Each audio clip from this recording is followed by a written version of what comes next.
Hi everyone, welcome to the Wayward Irish Chicken, and we are going to make some sourdough discard bagels today.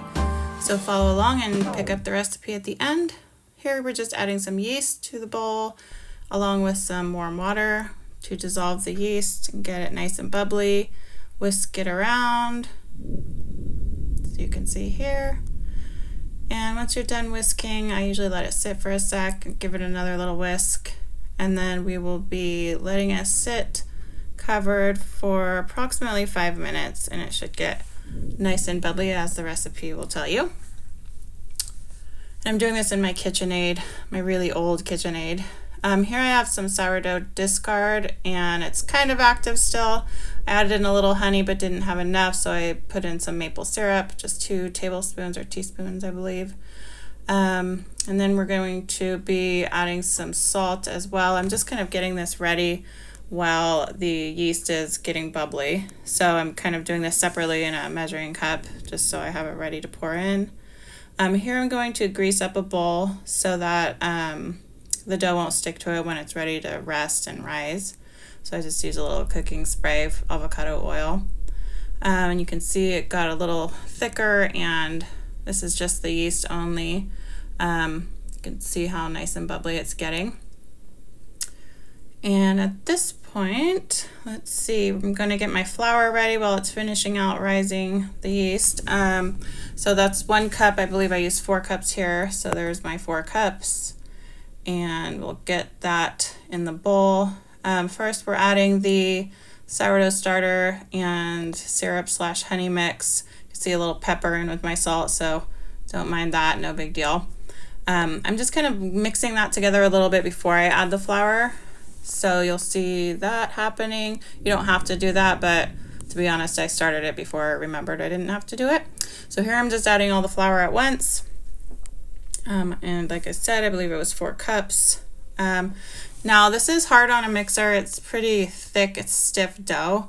So I kind of just did it for maybe a minute or 2, and at the risk of breaking my really old KitchenAid, I turned it off and turned into hand kneading, which you can also do. You don't have to have a mixer.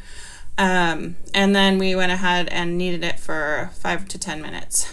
Plopped it right into the bowl, got some oil on the bottom, flipped it over so that it is nice and moist and won't dry out.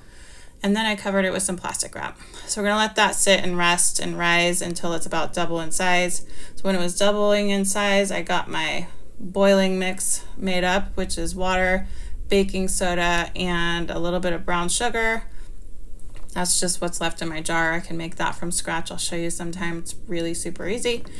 So I'm getting that on to start warming up, and that'll need to be at a rolling boil when we parboil the dough.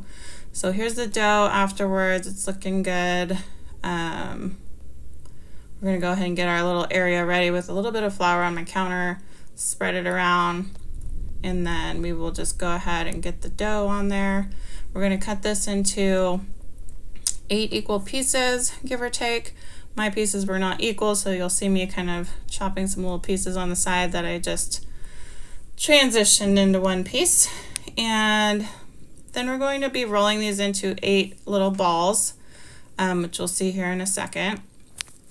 Once we do that, we will be, oh yeah, you can see, there's my little pieces. I'm just gonna put a little bit on each one so that they come out to even pieces there.